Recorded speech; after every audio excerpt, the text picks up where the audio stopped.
Welcome, all you marketing professionals. Coming up on today's show, if you think TikTok is popular now, Omnicom is slimming down, and I'm not talking about GLP-1s, and my prediction for the Super Bowl ads. If you work in marketing, advertising, or publicity, this is where our industry is headed. Let's go.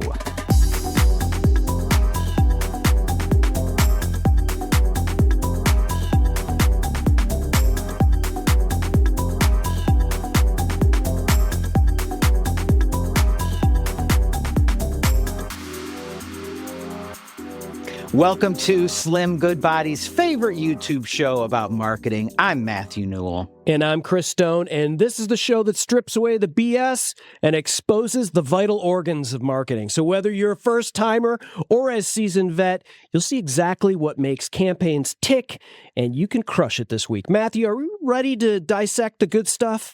Absolutely. Let's dig those scalpels in. Here's what you need to know from an industry that has no idea how to market itself.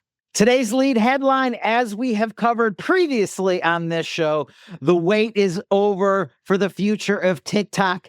Not only is it not going away, users will not have to re-download the app in the United States. Here's the boring background. A consortium of US-based investors have bought 80% of it, which apparently is making everyone happy.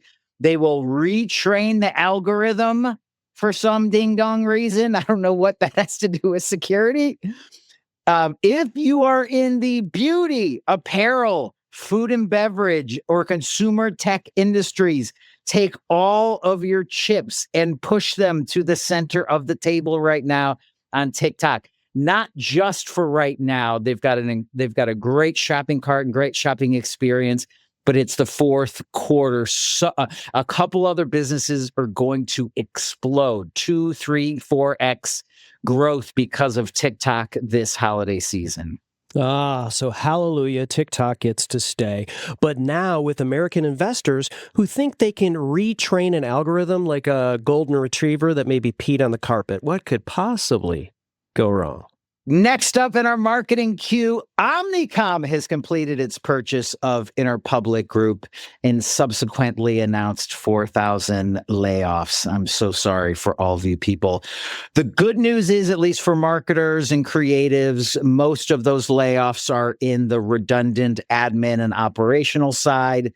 That brings Omnicom's total roster to 105,000 people worldwide, which is still an incredible amount of people. Chris and I are going to continue to keep an eye on Omnicom, WPP, Pulis, and Interpublic as we figure out how this is going, because it's where a lot of marketers and advertisers get their starts. Yeah, nothing says we're building the future of marketing quite like immediately firing 4,000 people who actually knew where things were filed.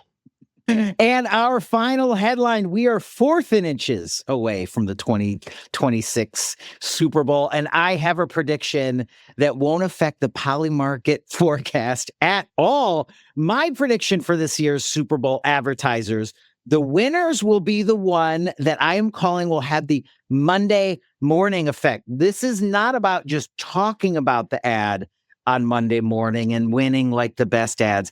These are the ads and the marketing campaigns that have put something together that you have to do something on Monday or do something the following week, or ads that build off of what's happened in the Super Bowl advertising itself.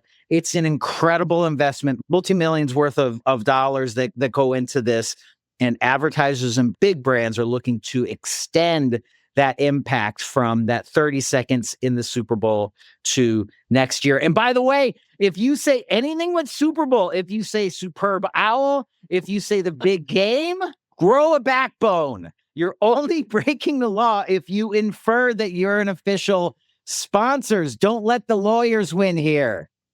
So the real Super Bowl, big game winner is whoever can stretch that $7 million or whatever investment past maybe Monday lunchtime. That's a bold strategy. Usually it's the ones that win, like you say, that people are talking about it a day later around the water cooler, looking it up, Googling it, finding it on YouTube. Let's see if actually, anyone plans for that kind of stuff. Well, we'll have a post Super Bowl episode. We'll do the whole thing. Big game. Big game. Superb owl. All right, Matthew, it's time for this week's Real. Recognize Real. And this week, my pick comes from Xbox and McCann, London, and it's called The Caretaker. So here's the setup. This guy, his name's Norman, got the worst job in the multiverse. He's the janitor who cleans up after the gamers rage quit their way through zombie apocalypses, medieval sieges, and intergalactic shootouts. We're talking like mopping up alien guts on a spaceship, sweeping severed limbs out of a castle courtyard, pressure washing blood off of a basketball court, standard Tuesday stuff. So the commercial follows this guy named Norman through his beautifully shot 2-minute tour of gaming chaos. But here's a clever bit. Every messy world that he cleans represents a different game available on Xbox Game Pass. It's a subscription library pitch disguised as a character study of the galaxy's most patient employee. Matthew, what makes this work isn't just the production value, although it is absolutely gorgeous.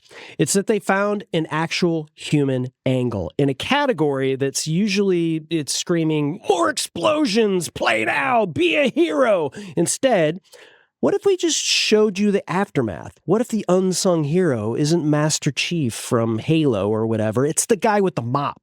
It's funny without trying too hard. It's cinematic without being pretentious.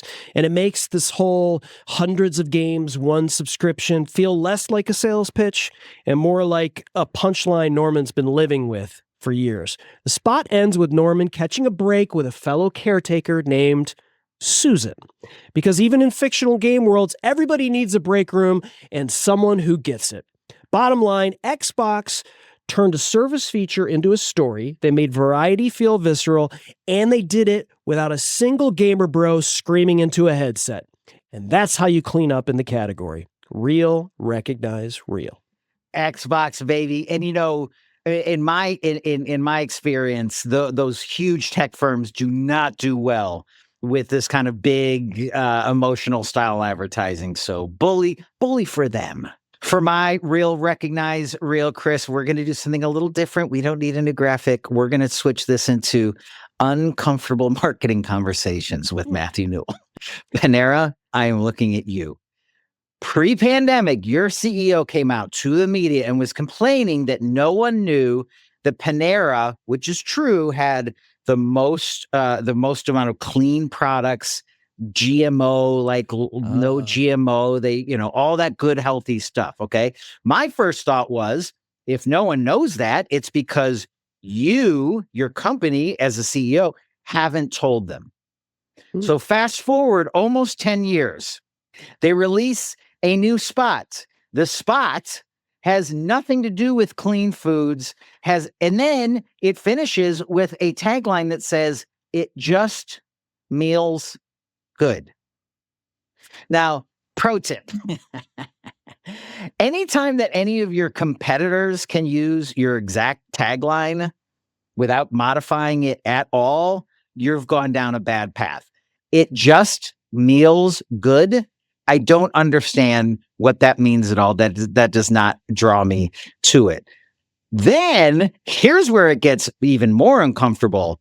Chipotle drops their most recent 15-second spot. We can play that right now. And it is literally all about clean food, not freezing their food. Everything is fresh. So y'all got some work to do. I am not going to do it for you. Panera, there is a strategic marketing lane for you. Find it. I just can't stand it when, people make words or phrases that don't exist. Like, it just meals good. It just is like, that's not what you intended to say. Like when you drive by a coffee place and it says, been there, done that. or so. It's like, it doesn't stop inserting words and trying to be funny or punny or whatever that is. All right, so let's wrap this up with a over-under marketing game. I put out a scenario. Chris provides the over-under. We're going back to the Super Bowl. So last year, they had an estimated 112 million live viewers. That is insane. That's like numbers from like the last MASH in 1978. Doesn't happen very often. So the question is, what was the next tier down of most viewed television? Well, actually, I can tell you that it was the Oscars. The question, the over-under is, what were the amount of live viewers? So we're going from 112 million, and the only hint that I'll give you is that it's obviously not over 112 million, but It's not close even on the bottom. Right. Yeah. Well, Super Bowl is very global. And, some people, that's the only football game that they'll watch all year long. So that's why it's just so massive. And the Academy Awards. Wow. So the Oscars were second. I'm going to say over under 29 million. 29.72 million. You got it down to the person. That was the exact number, Chris.